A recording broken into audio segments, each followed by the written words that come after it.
Allahumma salli ala sayyidina Muhammadin tibbil qulubi wa dawaiha wa afiyati abdani wa shifaiha wa nuril absari وضيائها وعلى آله وصحبه وسلم.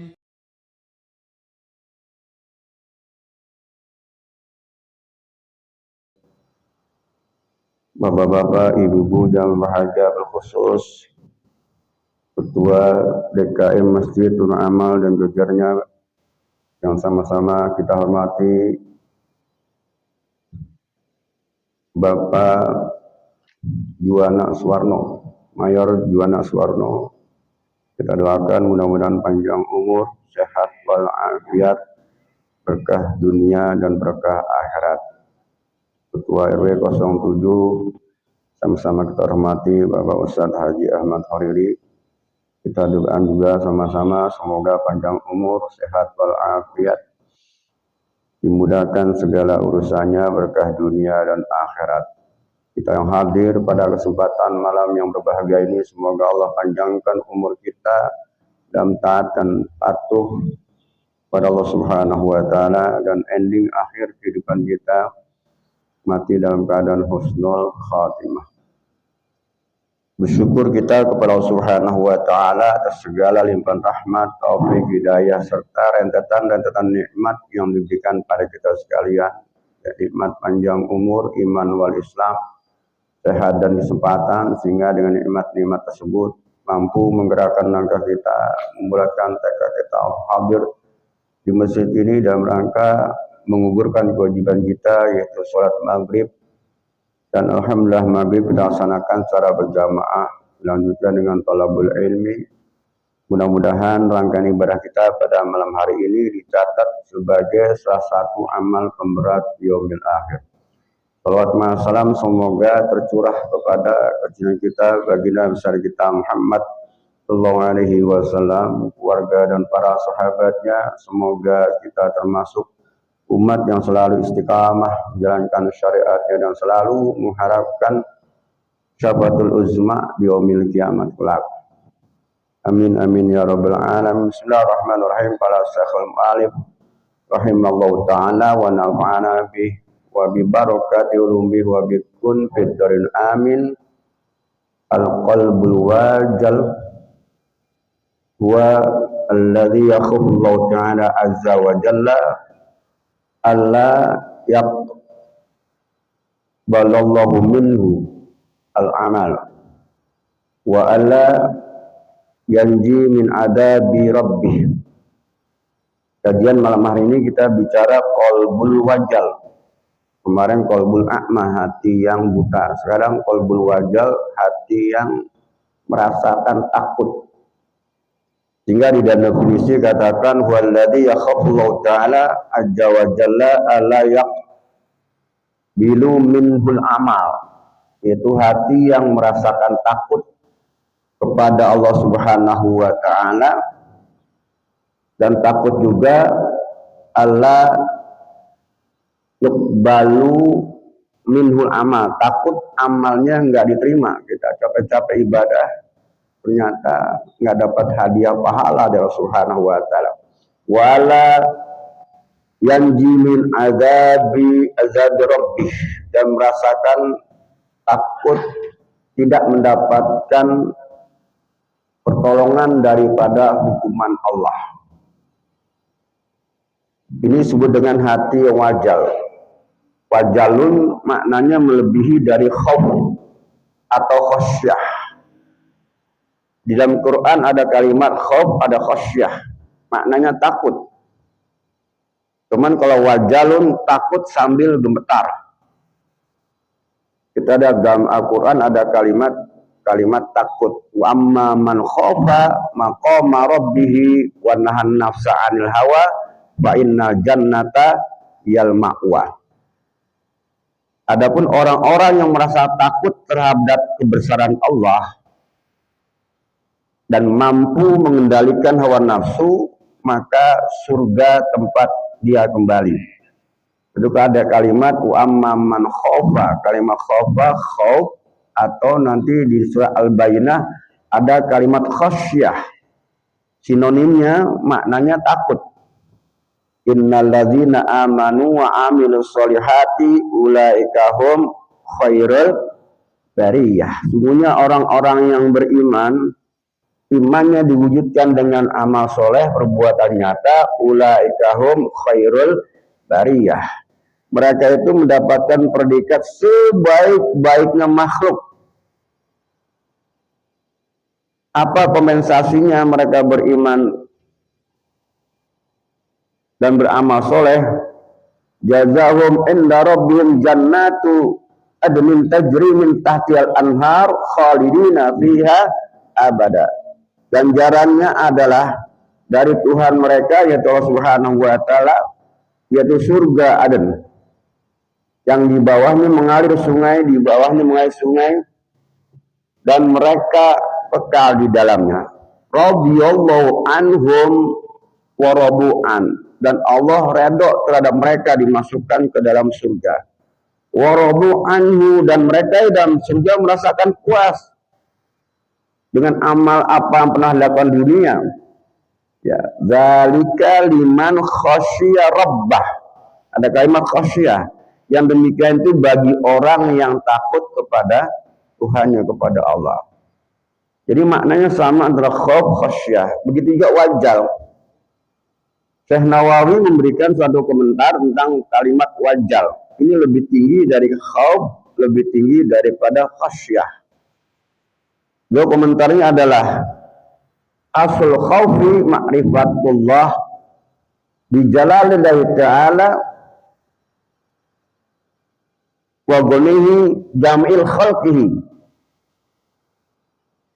Asal makna khauf itu adalah mengagungkan Allah, membesarkan Allah, wa ghinahu min jamil khalqi, dan Allah maha kaya daripada segala makhluknya, wa syadidi iqabihi, dan maha dahsyat hukumannya, azabnya. Bagi siapa? Liman asahu, hanya bagi orang yang bermaksiat kepadanya. Wa nasafa bihadzal ma'rifah tusamma wajalun. Adapun pengembangan daripada sifat khauf tadi adalah kalimat wajalun, artinya takut sambil gemetar. Wasamratu maksudatu minhu at-tarkul ma'asi, dan buah hasil dari orang takut itu dia mampu meninggalkan berbagai macam maksiat. Kenapa? Karena takut daripada hukuman-hukuman Allah. Jadi yang pertama yang disebut dengan qalbul khauf itu adalah walladzi yakhafullahu ta'ala. Dia merasakan takut kepada Allah Subhanahu wa taala, takut terhadap hukuman-hukuman Allah. Dan hukuman ini diberikan akibat sanksi yang telah diberlakukan kepada hambanya. Kenapa adanya sanksi? Karena ada pelanggaran. Maaf, misalnya orang laki perempuan yang sudah balik punya kewajiban sholat. Allah memberikan hududullah, hadnya, batasnya. Nah, maka ketika dia tidak menjalankan sholat, berarti ada pelanggaran, kewajiban ditinggalkan. Maka sanksinya adalah ukubah, dosa, mendapatkan ukubah. Sehingga ulama mengatakan al-maksiyatu ba'dal maksiyati, maksiat yang dilakukan setelah maksiat, artinya dia nggak sholat, maksiat, subuh nggak sholat, atau terjun nggak sholat lagi, berarti maksiat dilakukan lagi. Al maksiatu ba'dal maksiati iqabul maksiat, maka hukumannya ada maksiat, iqabnya adalah maksiat. Sebaliknya wal hasanatu ba'dal hasanati, kebaikan dilakukan setelah kebaikan, sawabul hasanah, hasilnya, buahnya pahalanya, ganjarannya adalah kebaikan. Kita habis sholat maghrib nih kan nggak pulang. Ya. Terus thalabul ilmi, jadi kan kebaikan yang kita lakukan ini, thalabul ilmi ini setelah melakukan kebaikan sholat, itu thalabul hasanah, maka ganjarannya adalah kebaikan. Nah, karena ini ada ikut tadi, ada pelanggaran, konsekuensi logis, pasti dia mendapatkan hukuman. Kita lihat dalam satu hadis Nabi kita Muhammad SAW dari Abdullah bin Mas'ud radhiyallahu anhu, dia berkata, bersabda Nabi kita Muhammad SAW, maaf, dari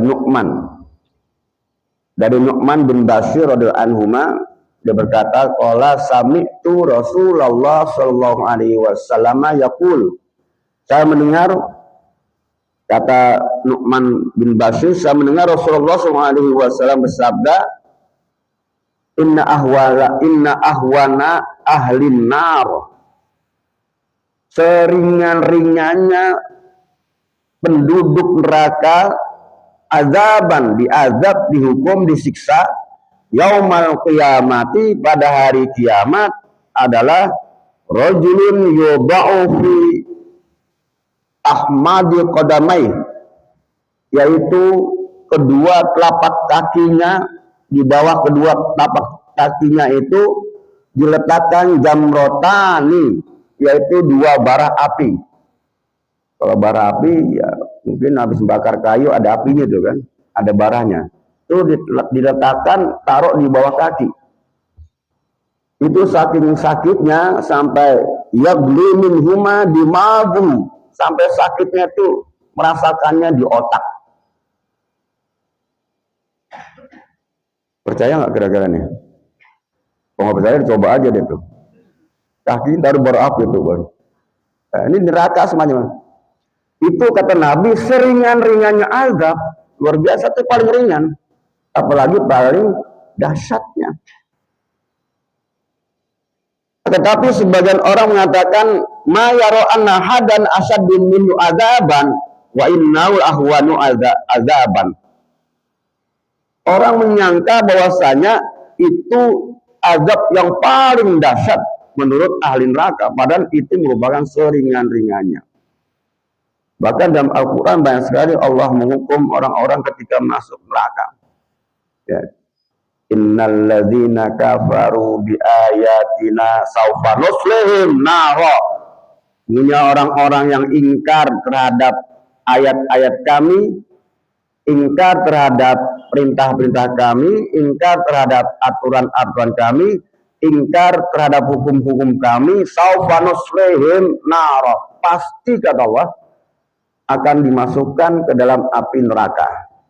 Kullama nadat juluduhum, ketika kulit mereka terbakar habis. Memahami ayat ini gambaran kita, kalau kulit terbakar habis kan tinggal apa? Hah? Tinggal tulang kan, kulitnya habis. Semua habis. Kayak tengkorak gitu kan. Kayak mayit di dalam kubur 60 hari. Evolusinya tuh 60 hari. Bang. Jadi mayit pertama, kedua, tiga busuk ya. Seminggu, 2 minggu tuh mulai banyak dimakan belatung. Makanya sulusul lidud, sepertiga manusia itu makanan belatung. Ya. Pernah suatu ketika Luqman Hakim berbicara kepada anaknya, memberikan nasihat. Ya bunayya innan nasa salasata aslasin, wahai anakku, manusia itu dibagi 3/3. Sulusulillah, wasulusul nafsi, wasulusul lidud. Sepertiga untuk Allah, sepertiga untuk dirinya, dan sepertiga untuk belatung. Mana sepertiga untuk Allah? Faruhu, ruhnya kembali kepada Allah. Mana untuk amal, untuk dirinya, amaluhu, amalnya kembali. Mana untuk binatang, jasaduhu, jasadnya. Makanya yang ganteng jangan sombong, yang cakep jangan. Oh, kalau masuk ke dalam aja, apalagi yang gemuk, enak bener belatung makannya tuh. Kalau orang-orang kayak kita udah tua, alat kali ya.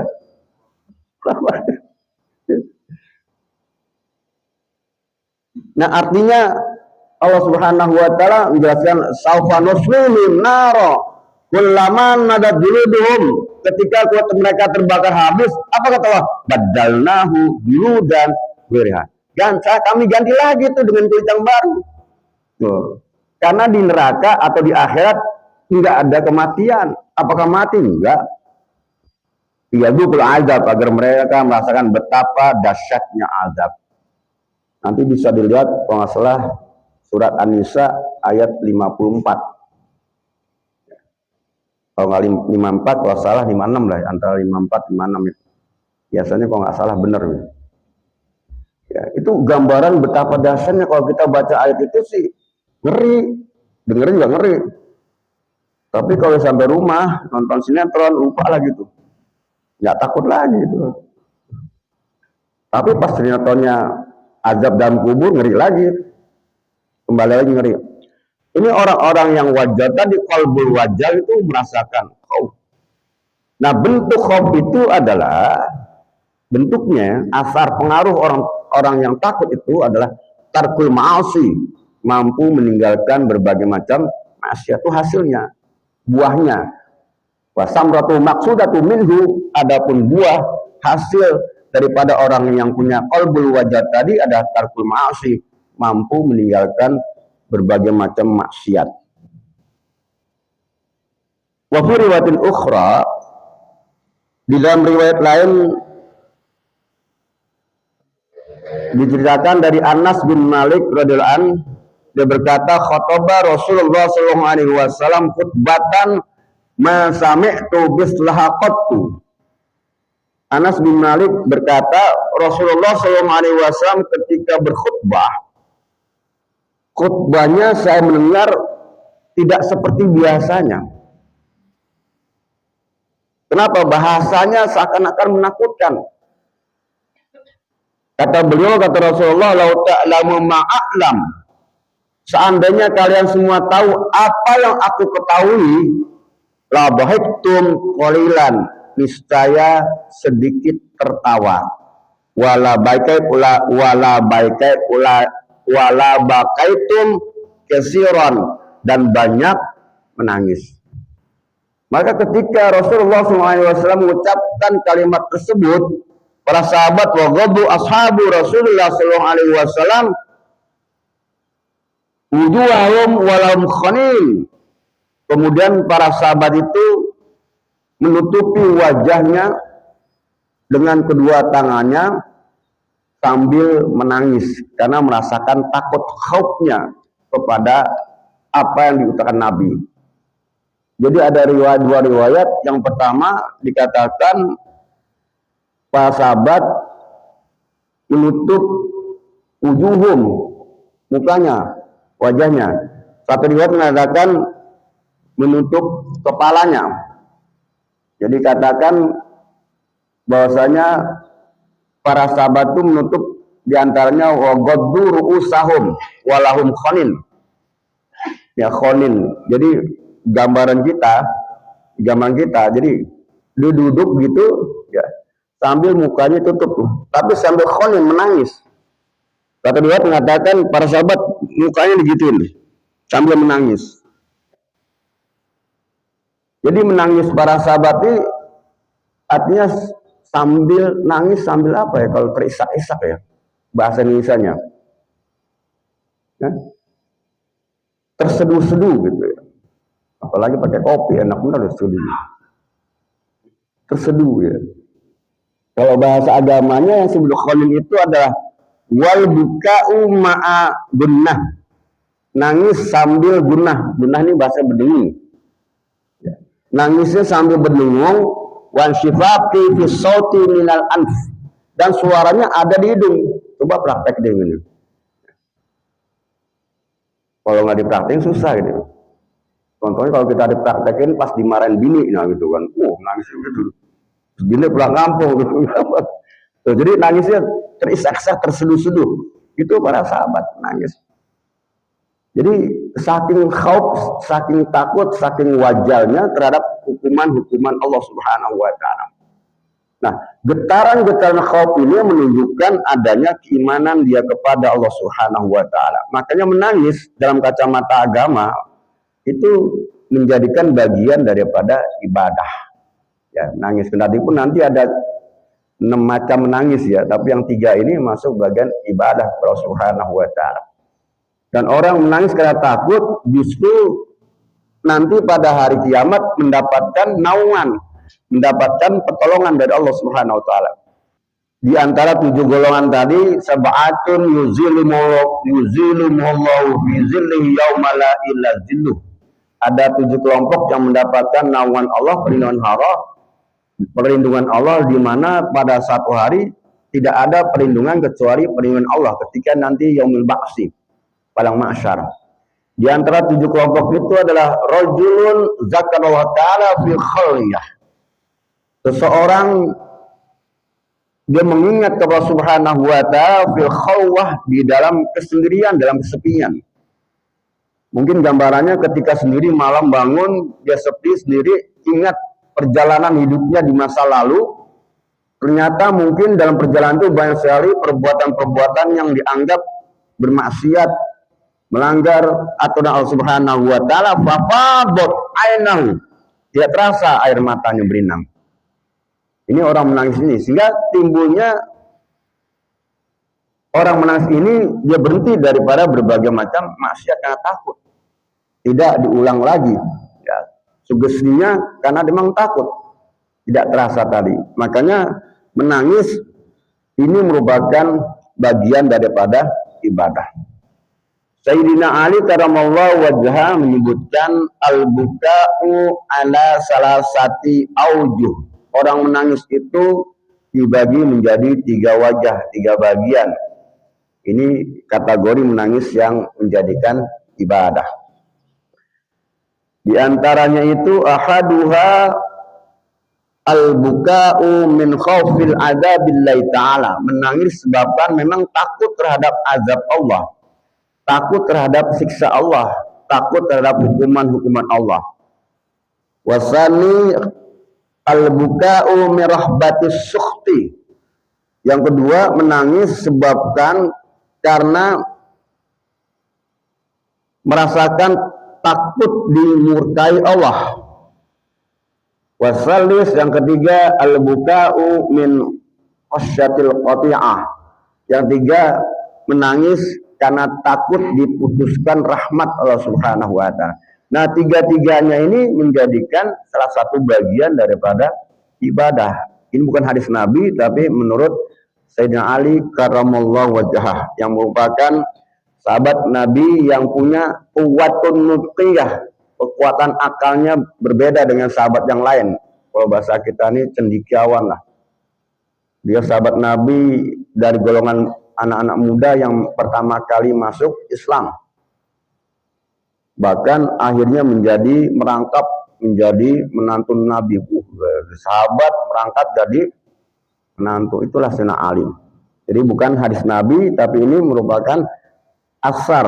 Ya, asar ini artinya perkataan baik sahabat ataupun setelah sahabat, tabiin atau tatabiin. Sementara demikian, bapak-bapak, ibu-ibu berbahagia, berbicara dengan qalbul wajal, hati yang merasakan takut sambil gemetar. Jadi cirinya adalah yaitu walladzi yakhafu Allah taala, dia merasakan takut kepada Subhanahu wa taala, takut daripada hukuman-hukuman Allah. Sebelum dilanjut, mungkin ada yang mau ditanyakan dengan materi ini ataupun yang lainnya, silakan. Ibu-ibu silakan mau bertanya.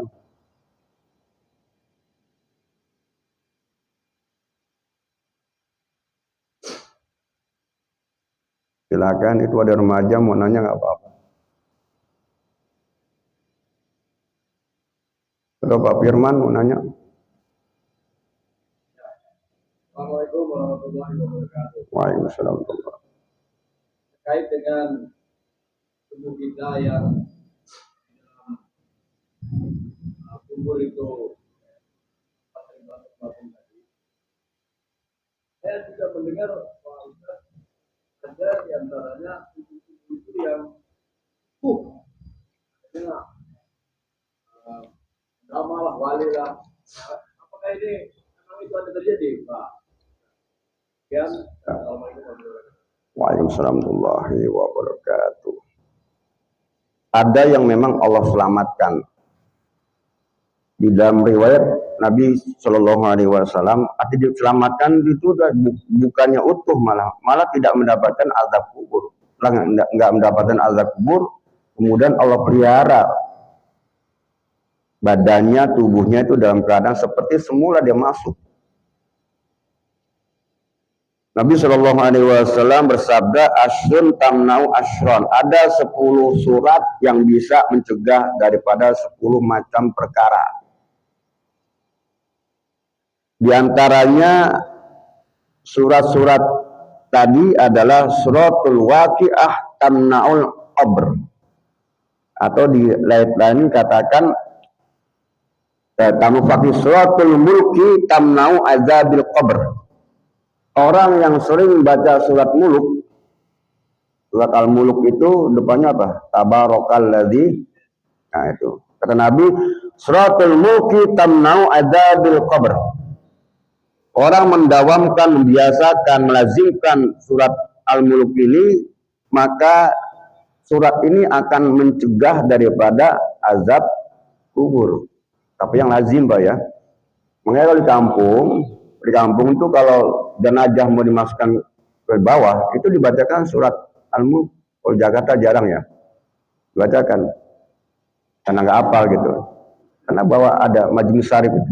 Di kampung tuh ada. Daerah Jawa Barat tuh, ya.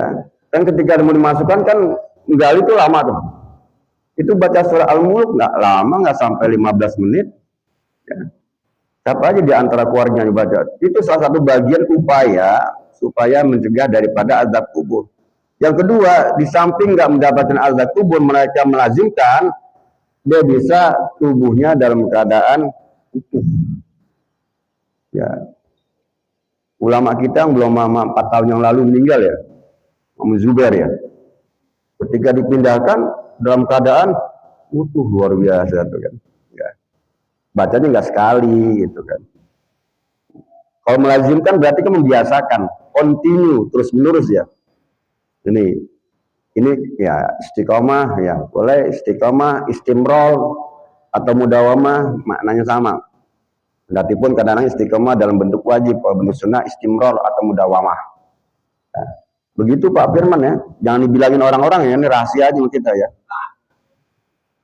Karena tadi nanya ini masalah itu, mulai besok baca tuh, mudah-mudahan aja, melazimin tuh, ya.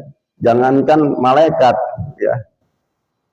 Jangan malaikat belatung, jangan belatung, malaikat nggak mau hukum, gitu kan.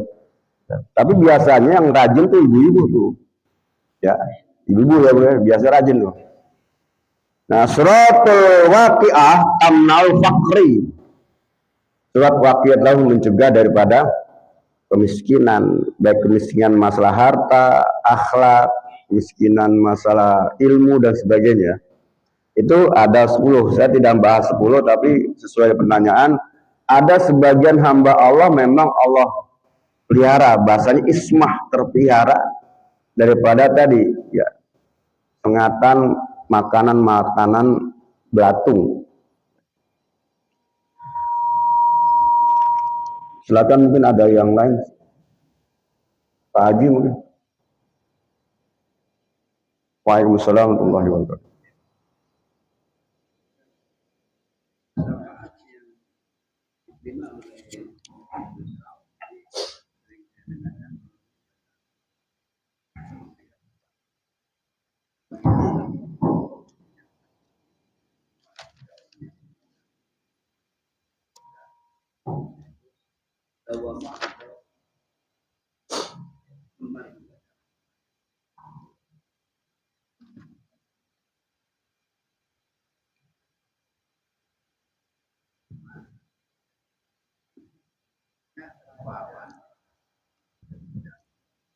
Ya,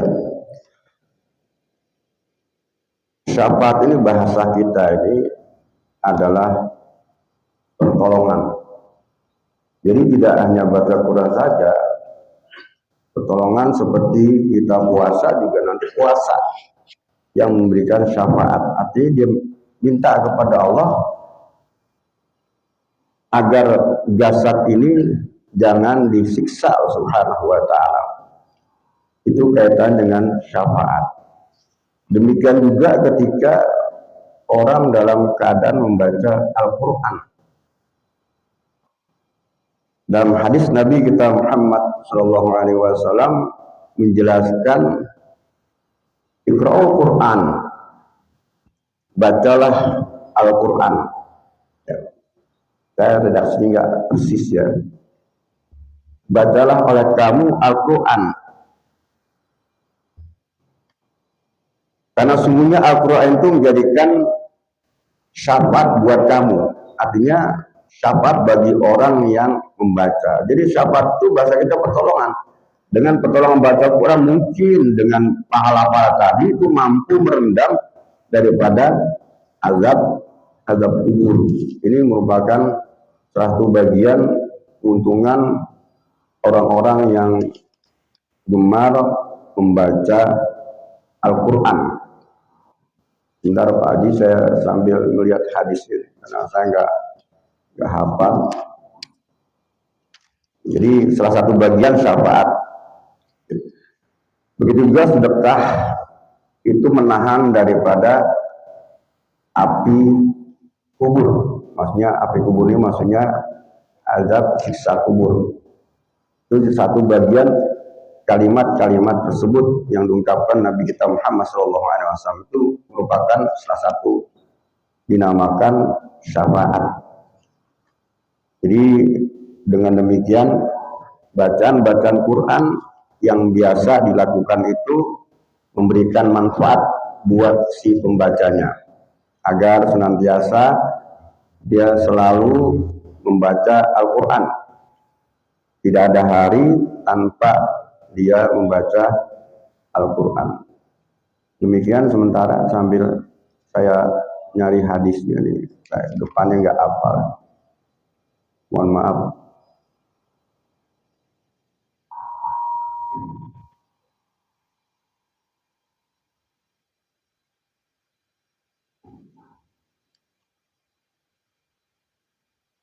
Nih ketemu ya.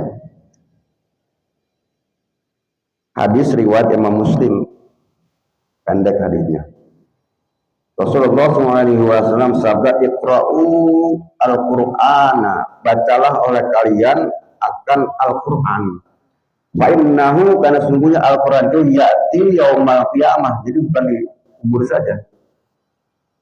Ya'ti yaumal qiyamah, Al-Quran itu akan datang pada hari kiamat syafi'an, sebagai syafaat, penolong li ashabi, bagi orang yang membacanya. Jadi bukan azab kubur saja, tapi mendapatkan syafaat pada hari kiamat. Jadi pertolongan tadi, kemungkinan menurut nalar saya, bacaan-bacaan tadi, ya, bacaan-bacaan yang dilakukan oleh seorang biasa itu berapa banyak pahala yang dia dapatkan. Karena membaca Al-Quran, man qara'a harfan fi kitabillah falau hasanah wal hasanatu asyri amsilha. Siapa orang yang membaca satu huruf Al-Quran itu mendapatkan satu hasanah. Satu hasanah itu 10 kebaikan. Wala aqulu alif lam mim harfun, bukan saya katakan kata Nabi alif lam mim itu satu huruf, walakin aqulu alifun harfun wa lamun harfun wa mimun harfun. Alif itu satu huruf, lam itu satu huruf, mim itu satu. Kalau kita baca alif lam mim itu berarti 3 huruf. Kalau kita ikhlas membacanya itu mendapatkan 30 kebaikan. Itu baru alif lam mim. Apalagi kalau kita baca 2 lembar. Baca jauh-jauh Yasin, dan Yasin ada 83 ayat. Ya. Hurufnya berapa tuh? Luar biasa. Apalagi one day one juz, satu hari satu juz. Nah kalau dikumpulkan tiap hari itu, pahalanya kan besar. Kemungkinan nalar saya, pahala-pahala itulah bisa menolong orang yang membaca tadi. Jadi satu amalan yang ringan tapi pahalanya besar. Tapi juga jarang orang yang mau membaca. Sekali membaca biasanya pada bulan Ramadan. Di masjid, bukan di masjid sini, bukan di masjid sana, jauh-jauh di kampung-kampung tuh. Ramadan semua baca Qur'annya di masjid. Sampai khataman 3 kali sebulan. Nanti ketika Syawal, Qur'annya taruh di tempat yang paling tinggi, takriman wa ta'ziman, menghormati. Saking tingginya sampai sekarang nggak dibaca-baca. Gitu ya. Jadi karena kebiasaan Pak, kalau kebiasaan tuh ya, kalau kita begitu biasa, kalau nggak baca Quran nggak enak gitu, pas ada yang tertinggal gitu ya. Mungkin itu ya, kemudian ya iqra'u al-Qur'ana fa innahu ya'ti yaumal qiyamati syafi'an li ashabih. Begitu redaksinya. Ada yang mau tanya Pak? Silakan. Ibu mungkin ada yang mau tanya tentang azab kubur? Gak ada? Kita lanjut. Jadi disebut dengan al-buka'u al-sati tadi, ahaduha al-buka'u min khawfi adzabillahi ta'ala. Itu termasuk tadi bagian ketika hadis Nabi Shallallahu Alaihi Wasallam yang berkaitan dengan gambaran-gambaran betapa dahsyatnya hukuman-hukuman Allah Subhanahu Wa Taala ketika pada masuk alam akhir tadi, terutama di neraka. Ini Nabi kita Muhammad Shallallahu Alaihi Wasallam yang memberikan informasi kepada kita tentang bagaimana hukuman-hukuman Allah Subhanahu Wa Taala di neraka. Begitu juga sebelum masuk neraka, ketika di padang mahsyar pun orang-orang sudah mendapatkan hukuman. Tadi kan hadis tadi ada 7 kelompok yang mendapatkan pertolongan dari Allah, mendapatkan naungan dari Allah di saat tidak ada naungan, di saat tidak ada perlindungan dari Allah Subhanahu Wa Taala. Dan orang tersebut mendapatkan naungan itu sebabkan karena dia merasakan takutnya kepada Allah Subhanahu Wa Taala.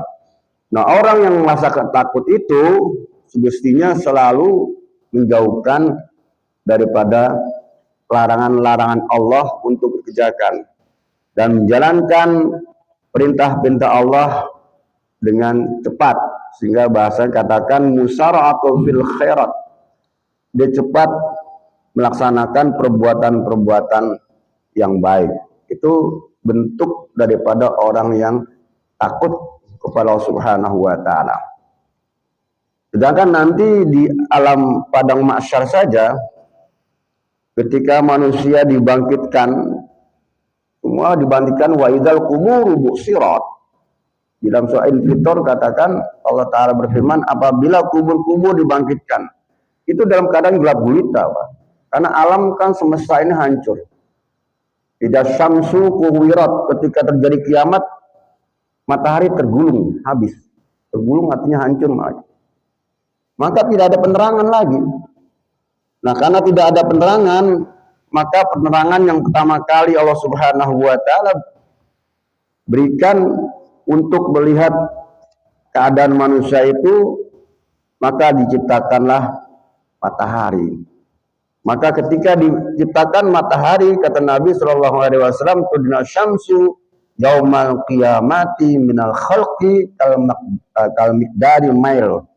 Maka kemudian Allah rendahkan, ke bahasa kita Allah turunkan tingginya matahari itu sampai pada makhluk di padang mahsyar itu setinggi 2 mil. 2 mil ini bahasa kita kalau dihitung-hitung menurut keterangan 2 mil itu ya berapa, 1 milnya 1.800 meter ya, 1 mil. Berarti kalau 2 mil dari mil, 1 mil ya diturunkan 1 mil. Tudra syamsu yaumal qiyamati minal khalqi hatta takuna minhu kamikdari mail.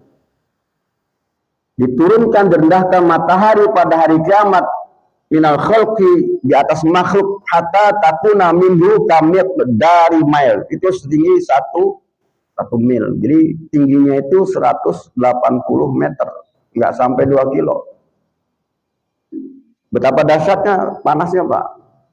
Konon luar matahari yang namanya Korena itu panasnya 15.000 derajat Celcius. 15.000 derajat Celcius.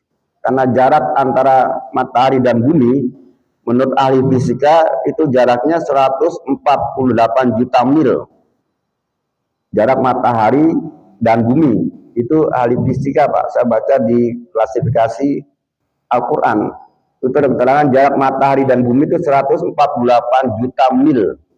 Karena jaraknya jauh dan panasnya luar matahari itu 15.000 derajat.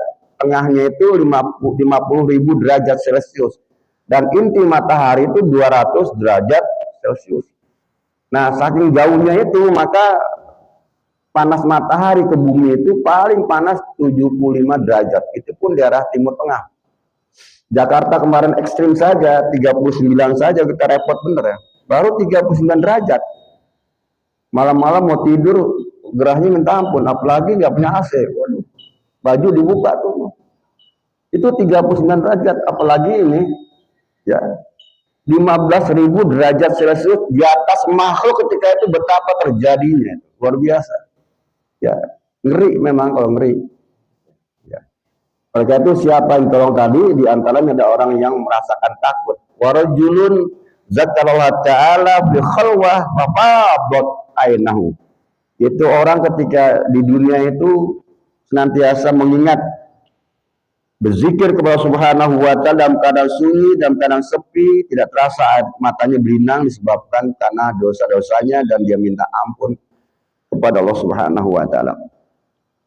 Demikian sementara mudah-mudahan ada manfaatnya. Kesimpulannya adalah qalbul wajal adalah hati yang merasakan takut sambil gemetar. Takutnya adalah wallazi yakhafullahu ta'ala, yaitu takutnya kepada Allah Subhanahu wa ta'ala min azabin nar, daripada hukuman azab neraka Subhanahu wa ta'ala.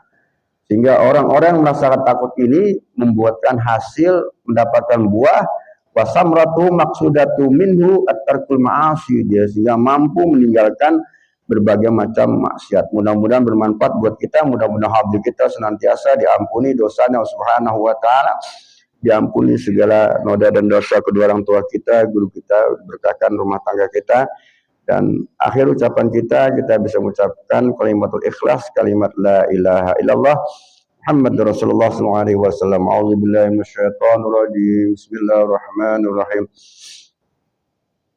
Allahumma innaka malikun muqtadir wa innaka ala ma tasya'un qadir. Allahumma alimna ma jahilna alimna uluman nafi'a wa sababban limaghfirati dzunubina wa amadina min indik wa qina alaina min fadlik wa anshu'alana min rahmatik wa anzil alaina min barakatik wal bisna libasa afrik wa afiatik fid dunya wal akhirah. Rabbana atina fid dunya hasanah wa fil akhirati hasanah wa qina adzabannar.